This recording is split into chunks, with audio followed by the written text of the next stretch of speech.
And I don't feel proud of myself anymore. I just feel relieved.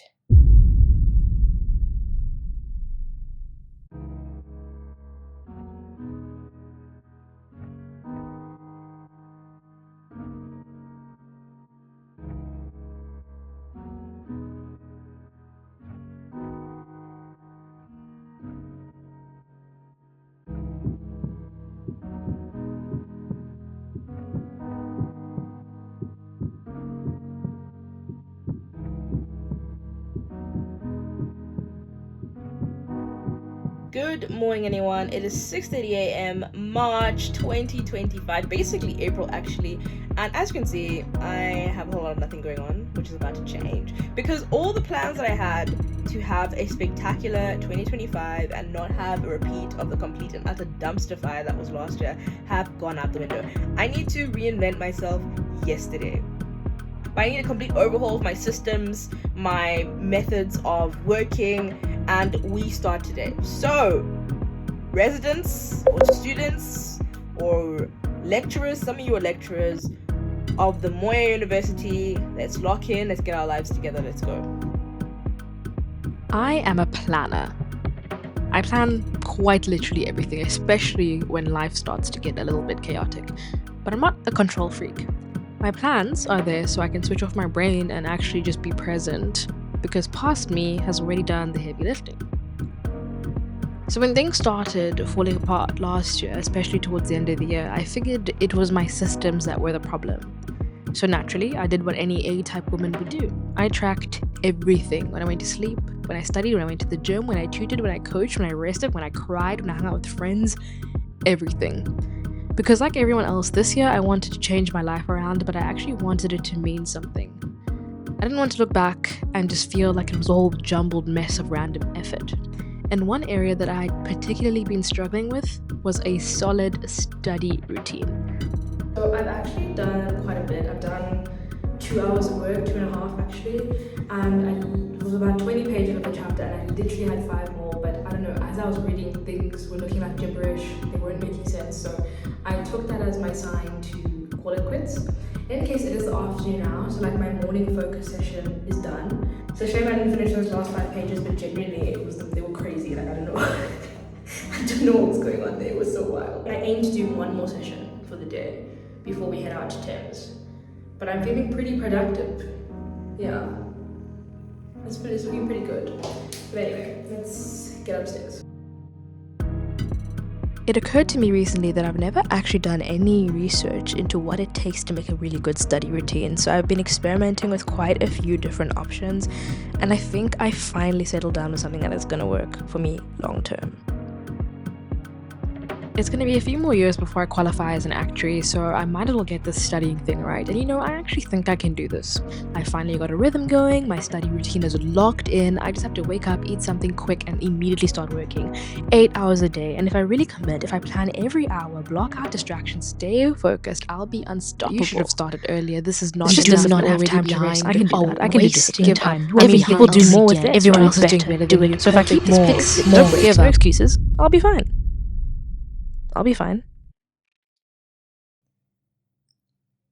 I've been thinking a lot about this phenomenon of being behind in life, especially in your 20s. And when I bring it up in conversation, it seems that a lot of people resonate with it very quickly. What I find particularly intriguing is the fact that there's no universal definition for what it means to be behind in life. Everyone has their own picture or idea of what that means for them.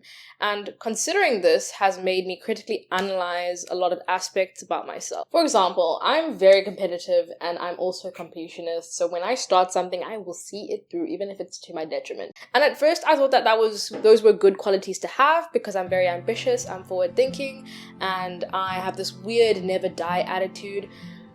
But it's also robbed me of a lot of joy. Always having to do better, be better, get the advantage, prove myself, do more is quite taxing. And I don't feel proud of myself anymore. I just feel relieved. It's not even like an accomplishment to finish the things I set out to do. It's an obligation, it's a task. For example, high school. When I graduated from high school, Everyone was so ecstatic. My parents alerted every single extended family they could find online. My teachers were stopping me in the hall to celebrate. It was a whole big fanfare. And, of course, I loved the attention and I was very happy about it. But at the back of my mind, I was thinking, for what? Of course I was going to graduate, and to take it a step further, of course I was going to excel at it. So why all this fanfare? And again, with graduation, my friends wanted to go out after graduation. They wanted to party, they wanted to celebrate me. And again, I was very grateful for that. But I was also in the middle of my honors year. So I almost thought, okay, again, like, for what? We were always going to get here. Why are we celebrating something that was always going to happen? And as I'm sitting here, I'm thinking, wow, what I just said is really sad. Because I realize I've been running on this treadmill of constantly achieving, constantly reaching goals or checkpoints, and never sitting down to appreciate the progress and the hard work it took to get me there. If getting 100% on a test is the expectation, you only ever do one of two things: meet the expectation or fail to meet the expectation. You never get to exceed it, and you never get to feel proud. And for I think a lot of high achievers, we often neglect the hard work that it took to get us to where we got. If you've seen my earlier episodes, you'll have seen me talk about my actuarial journey, and honestly it's been one of the hardest things I've had to overcome mentally. And I say overcome as if I've overcome it. I'm still overcoming it. I'm still dealing with the things that come my way every single day. Through watching my friends graduate without me, not once but twice, failing the same exam over and over again, and just feeling like, what the hell am I doing wrong? Like, what more do they want from me? To simply just feeling stuck because, I have my plan. I've got the yearly timeline of when I want to qualify as an actuary, and it's like, boom, you just failed an exam, so we got to extend that out a little bit further. And I still fight myself about the shame that I feel. It's very small, I'm not gonna lie. The shame is a lot smaller than it was when I first started, but it's there. Sometimes it gets annoying. But that's because I was comparing my path to everyone else's. And I'm not gonna lie, my ego has been bruised several times again. A woman has been scorned. Because why can everyone else do it, but I can't? I was annoyed, I was pissed off. I still hate it when people ask me how many exams I have left or how long until I aim to qualify. Like, I don't know. Stop asking. But in reality, that anger was insecurity, because I wasn't on this path that I arbitrarily made for myself. We get told from an early age, do well in school, get into a good college, do well in college, get a career, meet someone, get married, buy a house, have kids, retire, have grandkids, and then die. And that whole timeline is not real. It never was real, but we still hold ourselves to it like it's law. 25 is fast approaching, and when I was younger, I thought by 25 I'd be married, bought a house, be a lawyer or a doctor or an accountant, climb the corporate ladder, have babies, and despite the fact that I'm a legal adult, I still feel like I'm a kid. I still live at home, I'm still finishing my degree, and I know absolutely nothing about anything. I've fallen into what psychologists call narrative conformity, judging my life by some arbitrary cultural script rather than what is actually good for me. I just failed the same board exam for the second time, and I just got my results for it. I feel stupid because how is it that I haven't learned from my mistakes the first time around? I feel shame at the fact that I have to let people down who were rooting for me, who were praying for me, who were sending me good vibes. I feel fear at the fact that I have to extend my actuarial journey. I feel like a failure. I recently came across something that Mel Robbins said, and she was referencing the Harvard study of adult development, which is the longest running study on human happiness. I think it's been running for 89 years. And you know what they found? They found that your 20s are the most anxious and uncertain decade of your entire life. So the feeling that we're all feeling, it's not weird, it's not abnormal. We're just in our 20s. And there are three main reasons why we feel behind and lost. Number one is something she coined the Great Scattering. After university, it's the first time in our lives where we're not constantly surrounded by people our age going through the same things that we're going through. So we're essentially alone for the first time and have to map out our lives by ourselves for the very, very first time. And after university, after you graduate, after you enter the working world, your competition, I don't even want to call it competition because it shouldn't be, but the people who are your direct reference points are not only going to be people your age.